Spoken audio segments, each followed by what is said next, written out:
سنه 7 августи соли равон бо иштироки раиси вилояти Суғд Раҷаббой Аҳмадзода дар ҷамоати деҳоти Ворухи шаҳри Исфара ба бунёди бинои иловагии мактаби рақами 23 санги асос гузошта шуд.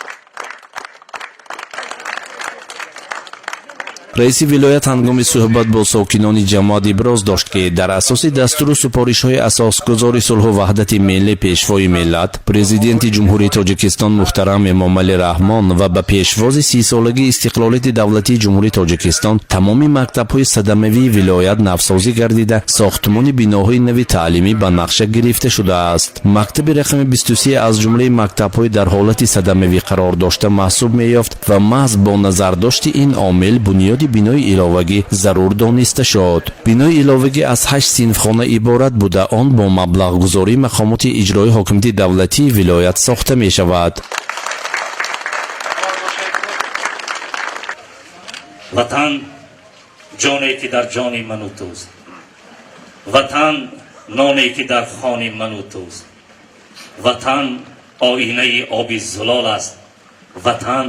имону виҷдони ману туст. ما در وطن زندگانی میکنیم که فضای آرام و آسوده دارد و برای زندگی شایسته تمام شرایط ها مهیا شده است. امروز آمدن شما با هدایت های اساسگذار صلح و وحدت ملی پیشوای ملت پرزیدنت جمهوری تاجیکستان جناب عالی محترم امامعلی رحمان برای در مکتبی میانه عمومی رقم 23 گذاشتن سنگ اساس برای بنای ایلاوگی مردم وارخ را خیلی خرسند کرد. یک شاعر میگوید که تو مکش پاییز مکتب گرت انسان شدن است، سبب تربیت عالم انسان مکتب است. ما میدانیم که حسن توجه دولت و حکومت جمهوری تاجیکستان با سرداری سروری دولتمان پیشوای ملت و همچنین مقامات اجرایی حکومت دولتی ولایت سوق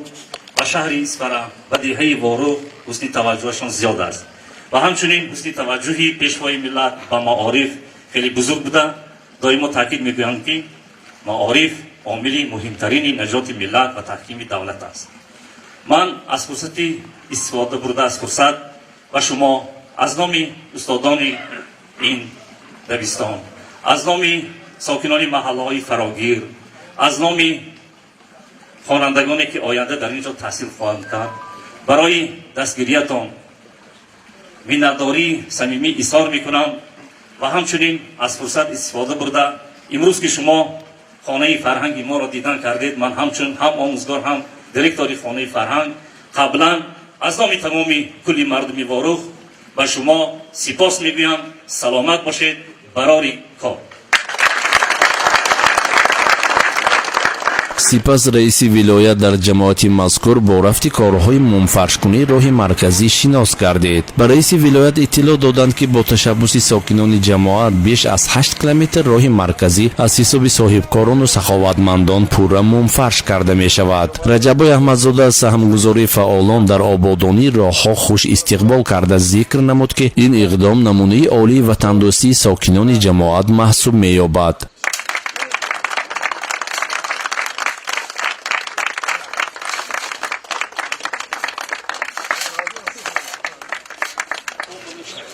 در ادامه سفر رئیس ولایت با حالت کنونی خانه فرهنگ جماعت دهات وارخ آشنا گردیده با نظرداشت وضع ناگوار آن به مسئولین اداره ساختمان اساسی ولایت دستور داد که جهت تهیه لایحه نوسازی انشاءات فرهنگی تدبیرهای ضروری را عملی نمایند. امروزها سرتاسری جمهوری تاجیکستان با دستگیری و دستور سفارش‌های اساسگذار صلح و وحدت ملی پیشوای ملت جناب عالی محترم امامعلی رحمان آبادکاری و سازندگی در اوج است. در اساس نقش چهاربینی های مقامات اجرایی حاکمیت دولتی شهر اصفهان، تشبث و دستورهای رئیس شهر اصفهان محترم سجادالدین سلامزاده